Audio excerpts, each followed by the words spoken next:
The Saudi Arabian Grand Prix went ahead as planned at the weekend despite a missile hitting an oil depot just 12 miles away from the track. Lewis Hamilton and other F1 drivers were reportedly desperate for last weekend's race to be cancelled after a bomb blast near the track, but Stefano Domenicali will supposedly fight back on any attempts to have the Saudi Arabian Grand Prix taken off the calendar for good.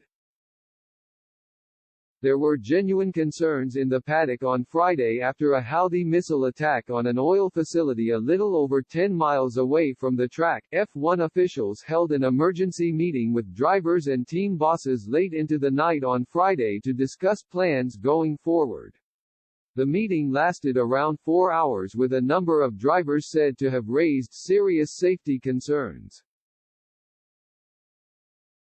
But Domenicali made assurances that all was well, and it was confirmed late in the day that both qualifying and the race would go ahead as planned.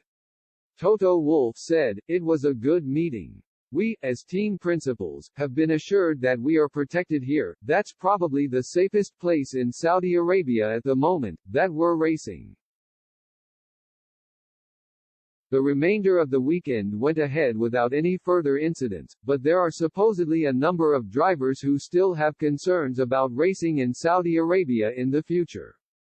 But the Daily Mail claimed that Domenicali plans to see the decade-long contract with Saudi Arabia continue as planned. If ever there was a time to drop the Grand Prix from the calendar, last weekend was it, a source told the Daily Mail.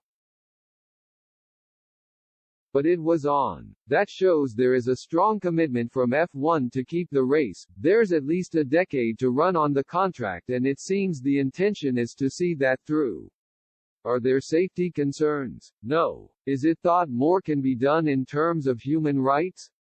Yes. F1 gets £50 million a year from the Saudis to host the event in Jeddah, with the track making its debut on the sports calendar last year.